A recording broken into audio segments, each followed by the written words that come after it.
And this is a Fox News Alert. Welcome to Hannity, and we are again reporting tonight from Las Vegas, where the motive for the deadliest mass shooting in the history of this country remains a mystery. Now, police just provided an update, but questions still remain tonight. What caused Stephen Paddock, a multimillionaire with no criminal record, to unleash hell on a crowd, killing 58 people and injuring over 500? Now, we'll tell you where we are in this investigation and where it stands. We'll examine all the evidence tonight, including a new crime scene photo. Plus, the suspect's girlfriend is back now in the United States and was questioned by authorities. Now, police are calling her a person of interest, and her lawyer has given a statement. We'll give you all the details. And also tonight, the president made a very emotional trip right here to Las Vegas to visit with victims, first responders, members of law enforcement, and hospital employees, many of the heroes in this town. In just a few minutes, you will actually meet a husband whose wife of 32 years died in his arms on Sunday at the concert. You'll also hear unbelievable stories of heroism. Plus, the liberal mainstream media, late-night comedians, Democrats, they continue to obnoxiously politicize this tragedy and push their agenda. We're going to tell you the truth about gun control, facts you will not hear anywhere else in this, on the media landscape anywhere today, and let's see if the left can handle that. All of that, much more in tonight's breaking news, opening monologue from Vegas. All right, so as we report tonight from Las Vegas, law enforcement has still not revealed the possible motive in this horrific mass shooting. Now, here's all the new information that we know tonight. The Clark County Sheriff, Joseph Lombardo, he said there is evidence that Stephen Paddock wanted to survive or escape. Now, the sheriff also called Stephen Paddock disturbed and dangerous, and authorities add that Paddock spent decades acquiring weapons and ammunition and was living, obviously, a secret life. We're also learning that Paddock had large amounts of an explosive called tannerite in his car. We'll get to that in a moment. And authorities are trying to piece together the final weeks of Stephen Paddock's life, including by examining his computer and his cell phone records. And according to a report, the gunman bought 33 of the 47 weapons he owned in the past year alone. Also, the Daily Mail has obtained 2 new crime scene photos. We must warn you tonight, they are very, very graphic. The first shows more guns on the floor inside the shooter's hotel room. Authorities have told us that 12 of these guns were modified to fire like an automatic weapon. There's also questions being raised about this photo. It shows the legs of the shooter and a piece of paper on a side table. And there is some speculation that it could be a note, but police are saying it's not a suicide note, but they didn't comment any further tonight. Also, the suspect's girlfriend, Mary Lou Danley, is back in the United States and has now been interviewed by the FBI. Now, Danley flew back to the U.S. from the Philippines last night, and tonight, her attorney read a statement on behalf of his client. Let's listen. I knew Stephen Paddock as a kind, caring, quiet man. I loved him and hoped for a quiet future together with him. He never said anything to me or took any action that I was aware of that I understood in any way to be a warning that something horrible like this was going to happen. Now, Ms. Danley's lawyer also explained that she traveled to the Philippines to visit her family. The lawyer said that Paddock bought her that ticket and explained why he wired money days before the shooting. Let's listen to this. A little more than 2 weeks ago, Stephen told me he found a cheap ticket for me to the Philippines and that he wanted me to take a trip home to see my family. Like all Filipinos abroad, I was excited to go home and see family and friends. While there, he wired me money, which he said was for me to buy a house for me and my family.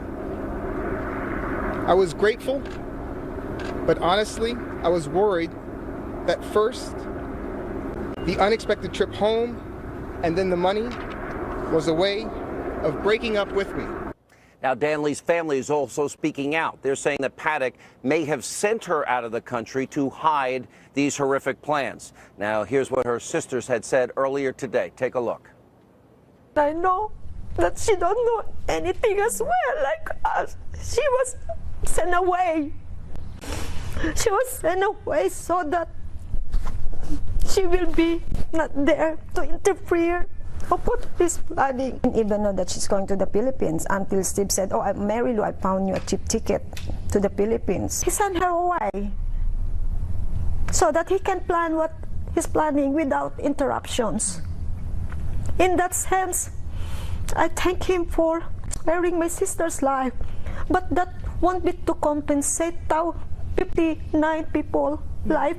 Now, this is a very interesting development, and it appears that Ms. Stanley could be the key to this entire investigation, because we don't know a whole lot about the main suspect. Stephen Paddock is like a ghost. He doesn't have a criminal record, and there doesn't appear to be any red flags in his past.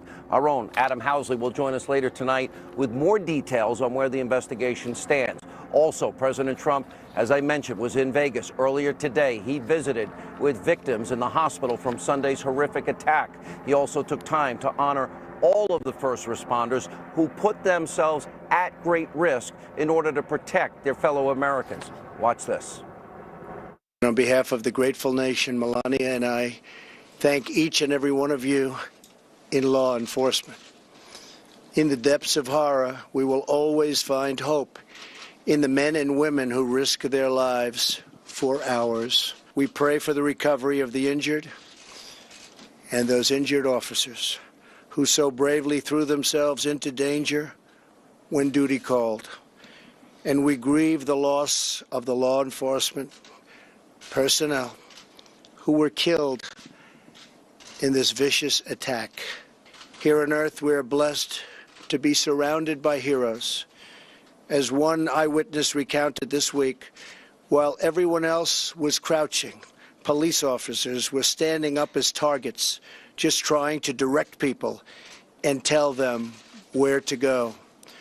The officers were standing up in the line of fire to help those in danger and to find out where those horrible shots were coming from.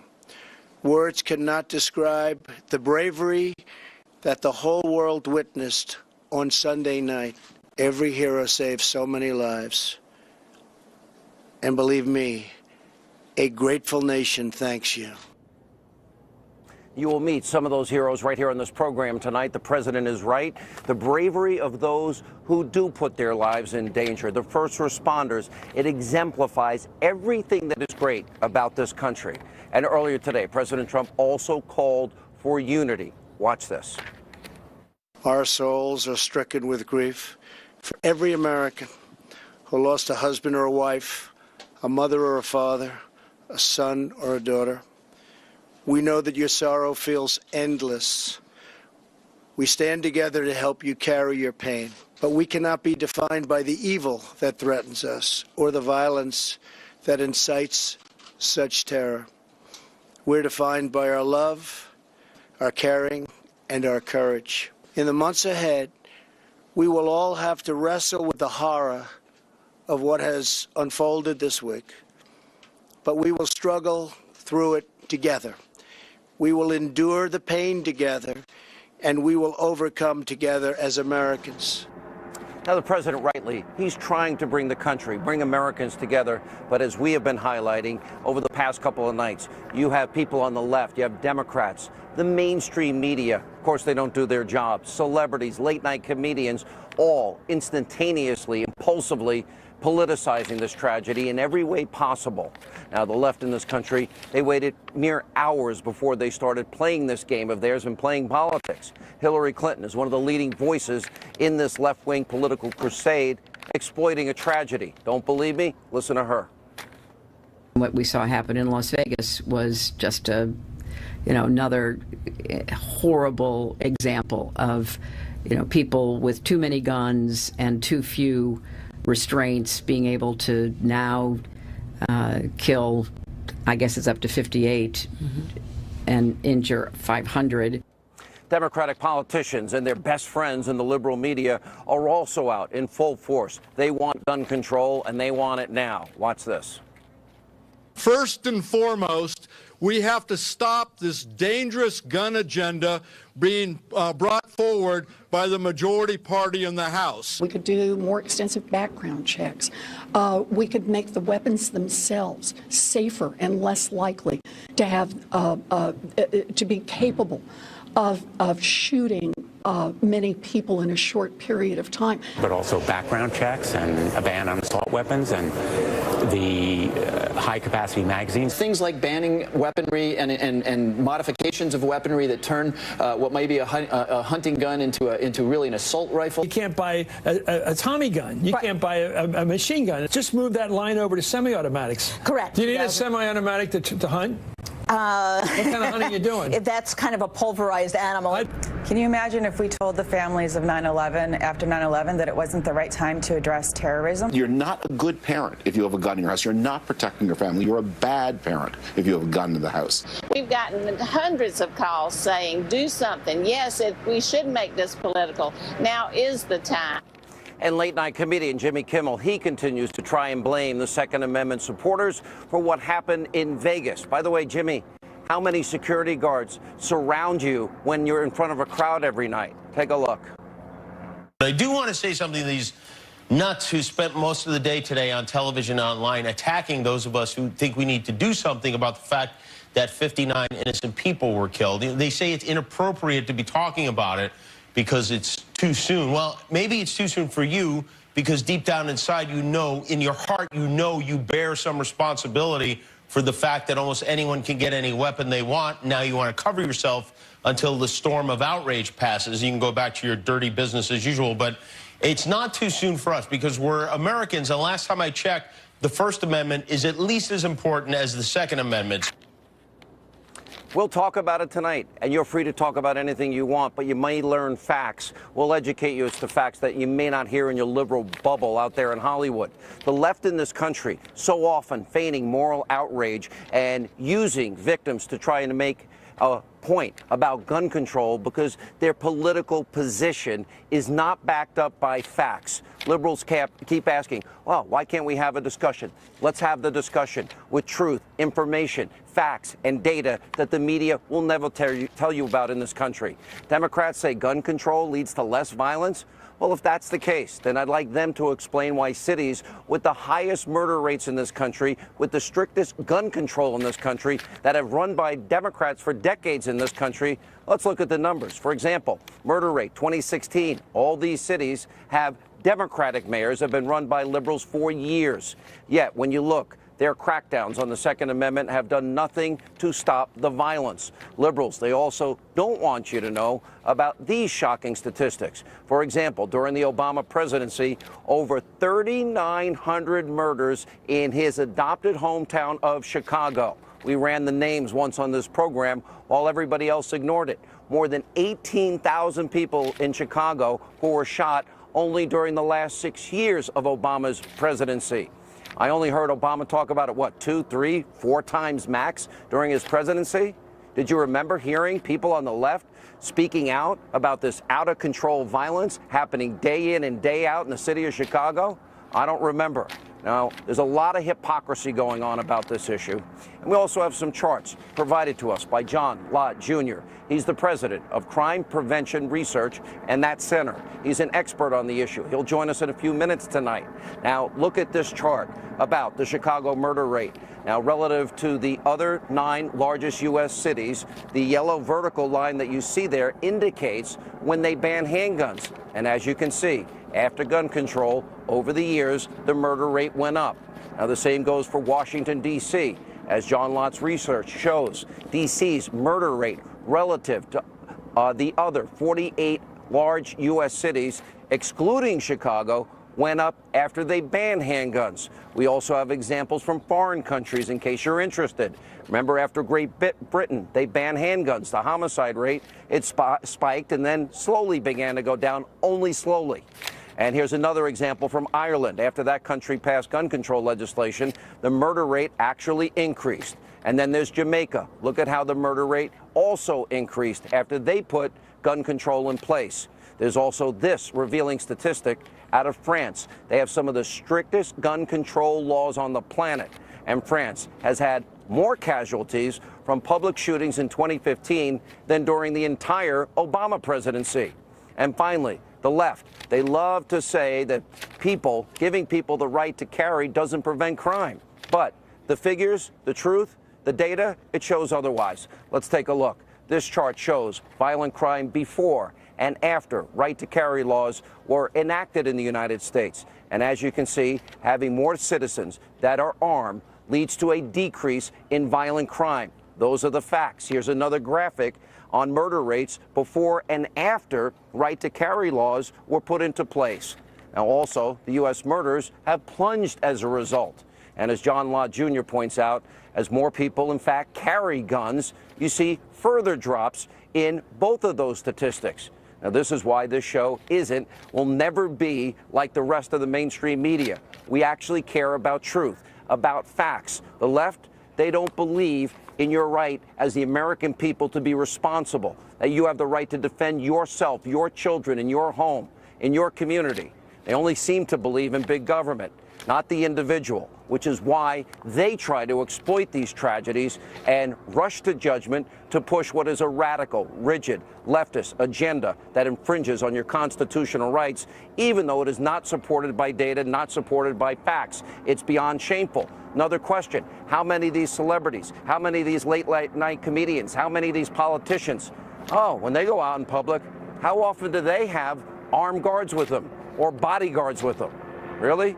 The rest of us, most Americans, they can't afford that. Joining us now with reaction, president of the Crime Prevention Research Center, John Lott, and Fox News legal analyst Bob Massey. John, I'll start with you. You provided a lot of this research. How many years have you been investigating more guns, less crime? And I know you have many variations of your book that has come out. I've been doing crime for about 30 years. Concealed handguns and other types of gun crimes I've been looking at for about 20 years or so. All right, and you know, when you say this, it's almost like it's Alka-Seltzer in water. You say, if there's more guns, if people have a right to carry, if people have a right to defend themselves, there's going to be less crime. And in a liberal's mind, they say, that's just impossible, that's illogical. Explain why, in fact, your data proves out what to be true.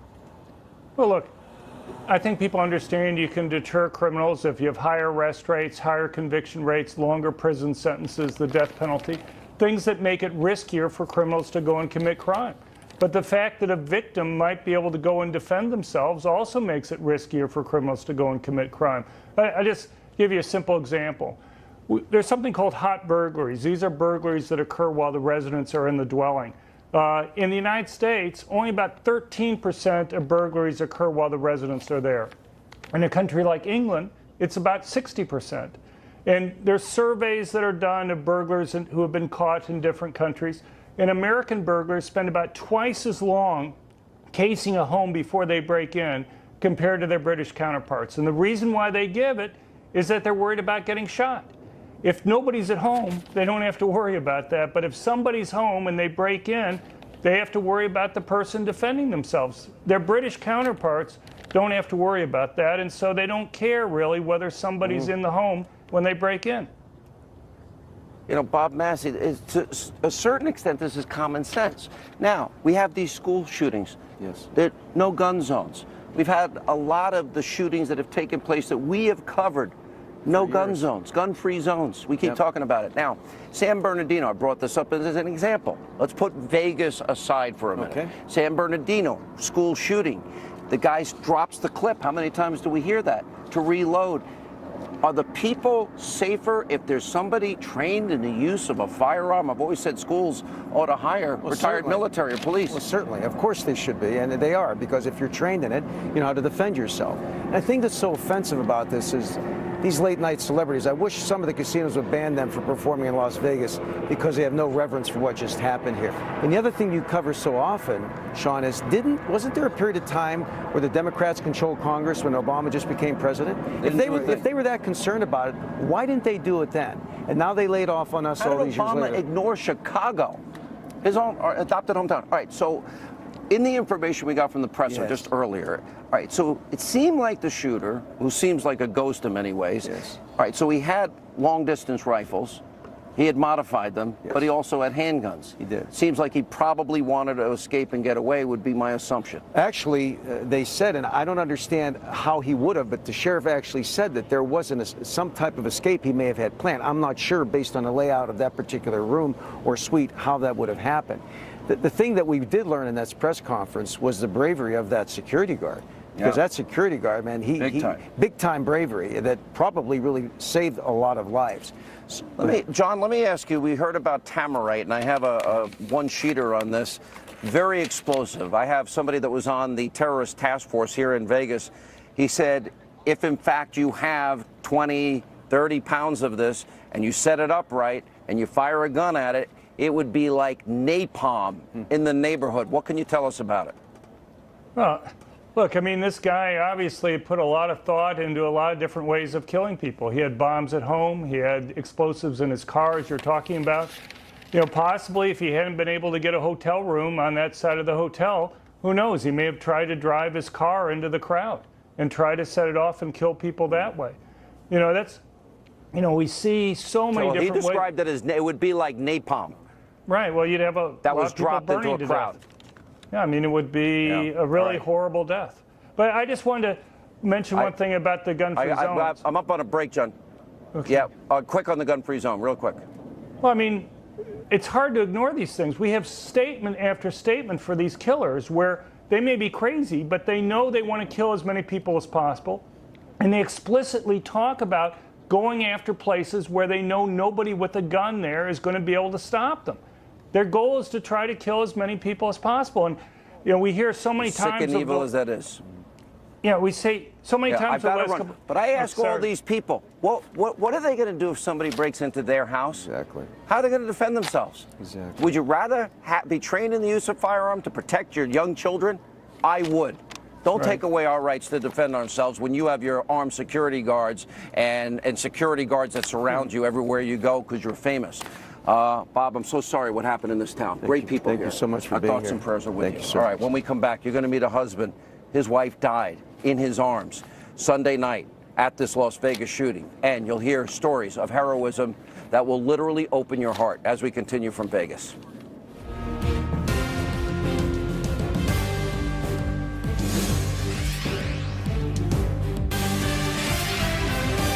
Welcome back to Hannity. We're broadcasting live. We are in Las Vegas tonight. Joining us now, Tony Berditis is with us. His wife, Denise, died in his arms Sunday night after the gunman opened fire. Also with us is Kelly Huff and her daughter, Cassidy Huff. Cassidy, battling cancer, finished chemo treatments just prior to attending the concert the other night. As she was running, she was helped off by police, off-duty officers, when she became too weak to run after the shooting started. By the way, thank you all for being with us. Really, really appreciate it. Tony, you're married 32 years. 32 years, yes, sir. And you have 2 kids. Tell us what happened. And your wife died in your arms. 32 years, every day was better. 2 kids and 4 grandchildren, and the 5th one was on the way. I want the world to know Denise. She had a beautiful smile, and she was a great person. Loved her grandchildren.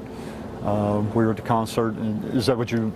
From the concert, we initially heard the first round of gunfire. Didn't think it was gunfire. She actually asked me, and I told her no. The second round started, and I knew it was, and I grabbed her by the hand and tried to make it out. How close was she to you when this happened? She was right at me, and right next to you. When we went to leave, caught her in your arms. We were holding hands, and when she was struck, she was behind me. I turned and looked at her. She was struck in the head. Yes, sir. It's unfathomable to me. I mean, we had John Rich on the program, Kaya Jones. They were upstage. Remember God Bless America? Absolutely. About an hour before. Great. Unbelievable. How's your family?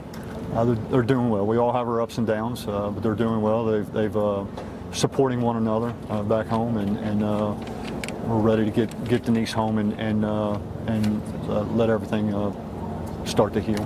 I'm so sorry. Thank you. I'm so sorry for all that you're going through and all that you've been through. Cassidy, you're a young woman. You just finished your last chemo when? It was in August, the first week of school for Nevada. And you're just beginning to feel better. Yes. And the concert was a big deal to you. Mm-hmm. You've been there before, I think, or? No, I the wanted first time? to. Yeah. So the shooting breaks out. Obviously, chemo weakens everybody. Yeah. Tell us what happened. You started running. Yeah, we started running, trying to beat the crowd, and it was very scary because I didn't want to get trampled because I'm so weak. And my mom lifted me up through like some type of pretzel stand or something, and then we ran from there. But it was like a bad dream where you want to run so fast, but you can't because my legs just wouldn't let me. Yeah. So it was frustrating. You're still recovering. I mean, you've been through a very tough treatment. And I know people at home will want to know, you do have a pretty good prognosis right now. Yes. And so far, scans are clean. Yes. Mom, a bunch of people came over to your daughter. I'm calling you Mom. Kelly, I'm sorry. That's fine. But you're Mom's a nice title. off-duty police officers. It's tough to carry a kid. Tell us what they did for your daughter. Well, as soon as we had crossed the street initially, she basically collapsed behind a car and just couldn't go. And before I could think about what to do, an LAPD officer just scooped her up and said, keep running. And his girlfriend grabbed my hand, and we continued to run and take cover behind another dumpster. Long Beach officers then meet us. They didn't know each other. They met us also behind that car and then asked us to keep running. And he told his wife to get the car and take us home and come back for him later. So we were home by 11:15, which is a miracle. Wow. Did you get a chance to talk to him again? No, I haven't talked to them yet. My parents have. We found him today. Yeah. Yeah. It's very hard, I guess, for all of you. You know, here we are on TV. I do 4 hours on air a day. The country races into a big debate over gun control. You lost your wife. When you hear that and then maybe juxtapose it versus what the president said today, what is the right thing for the country to do and how to handle it? Shauna, it was a tragedy Sunday night. I still will never give up my rights. Still never give up my rights. Yeah. You know, and that's the thing. When something's happening, you want those officers. You want, if it's a close quarter situation like San Bernardino, and they drop their clip, or any of these other instances in schools where they've done it. You know, if there's somebody there, they can help. Amazing people. Listen, what do you want to be when you get older? I want to be a pediatric nurse. Wow. Are you inspired by the nurses that? Yeah. All right, you're in our prayers. God bless you. Okay. Thank you for coming by. Our thoughts and prayers. I'm so sorry. I really am. Just the world to know Denise and her smile. If you haven't seen it yet, you need to find it. 32 years. 32 years. And our prayers are with your family and your grandkids and your children. Ma'am, this is a special girl. I know she is. All right, God bless you all. We appreciate it. When we come back, more Hannity right after this from Vegas.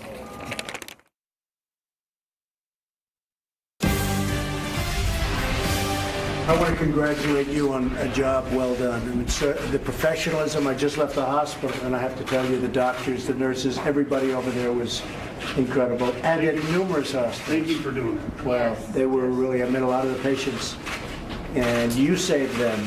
And the doctors, nurses, all of the people at the hospitals. But you showed the world, and the world is watching, and you showed what professionalism is all about. That was more from President Trump earlier today, praising all these brave first responders for their actions during this Las Vegas massacre. Now, we're now able to literally, we're able to see law enforcement, what they faced Sunday during the horrific shooting through their body cam footage that was released by the Las Vegas Metro Police. Look at what these officers, next time there's an incident, are we going to give these guys the benefit of the doubt, the presumption of innocence till they're proven guilty? All of those that rush to judgment, look at what they go through every day.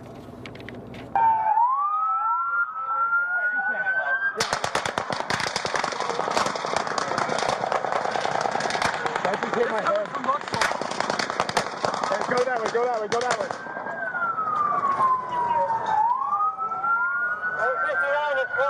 Hey, they're shooting right at us, guys. Everybody stay down. Stay down. Where's it at? North of the Mandalay Bay. It's coming out of a window. Joining us now with Reaction, Fox News senior correspondent Adam Housley and 23-year veteran of the Vegas Police Department, Randy Sutton. Good to see you, my friend. It's always a pleasure. Sir, good to see you. All right, so you saw the body cam. It brings those of us that maybe don't understand what police officers go through every day, up close and personal. That's the real deal.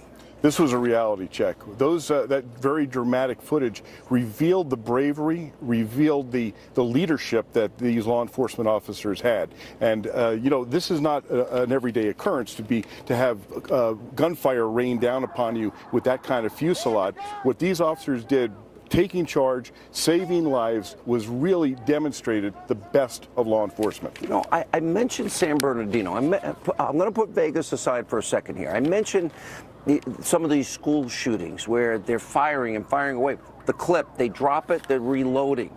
Right. You know, I know so many people want to take away people's rights to keep, bear arms, carry weapons. We showed the statistics. But if I'm in a room and this guy dropped his clip and somebody in that room has a weapon and is used and trained in the use of that weapon, I want them there because they can save the rest of the room's lives. Absolutely. And there have been so many documented cases where good citizens did exactly that. And that's why George Bush created the law that allows retired law enforcement officers to carry their weapons all over the country. We want that. Of course we want that. I want a former military, a former police officer in every school in the country. You know, there are no gun-free zones.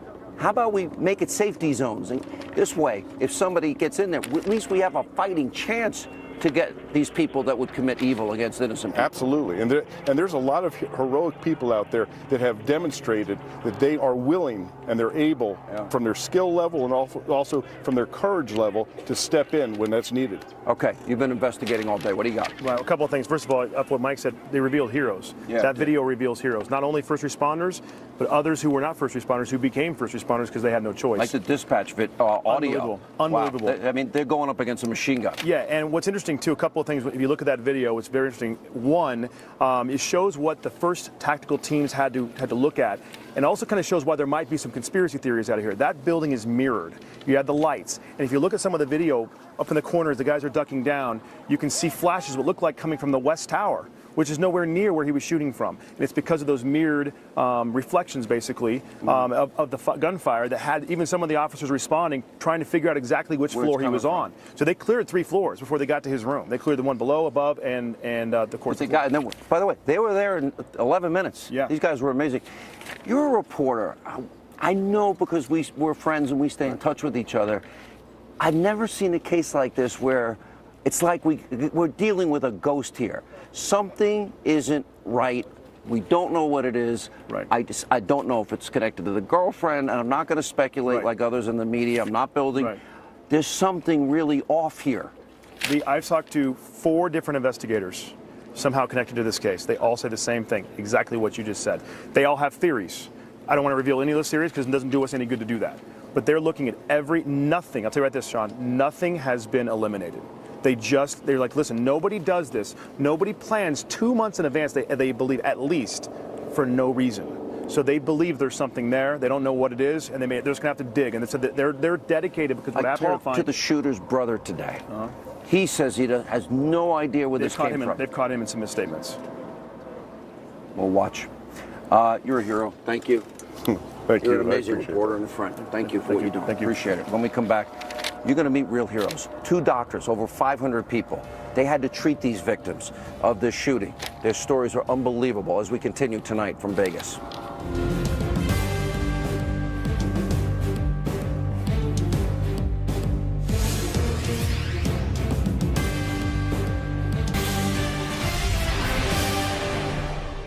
I just have to tell you that I just met some of the most amazing people. We met patients that were absolutely terribly wounded, and the doctors, the nurses, all of the people at the hospital have done a job that's indescribable. What I saw today is just an incredible tribute to professionalism, and what they have done is incredible. And you never want to see it again. That I can tell you. You know what? That was the president earlier today praising the actions of all the doctors who worked to save the lives of the hundreds of shooting victims on Sunday. Joining us now is Clark County Fire Department Chief Greg Castle. He was at the scene of the shooting. Also with us, Dr. Scott Shear and Dr. Kevin Menace. Both helped patients wounded by this gunman. Guys, you're amazing heroes. How many patients did you guys see as this was unfolding? So we saw 200 patients at Sunrise Hospital. Most of them came in probably within the first hour and a half. And how many may have died without the care you're offering? Can't even quantify that. I mean, the job that our staff did, physicians, nurses, volunteers, ancillary staff, is just absolutely amazing. The response that we got, we had 100 physicians show up that night after they were called. We had 100 nurses. And you practice for this, I saw, like twice a year? Yeah, about twice a year. Yeah, amazing. Doctor, I know, by the way, all the law enforcement guys here love you because you work with law enforcement and you've helped them a lot. Tell us about that dreadful time for you. You know, I don't take the dreadful part. You know, I think everything that we did that night as a team, I don't regret anything that we did. I think we saved every life that could have possibly be saved.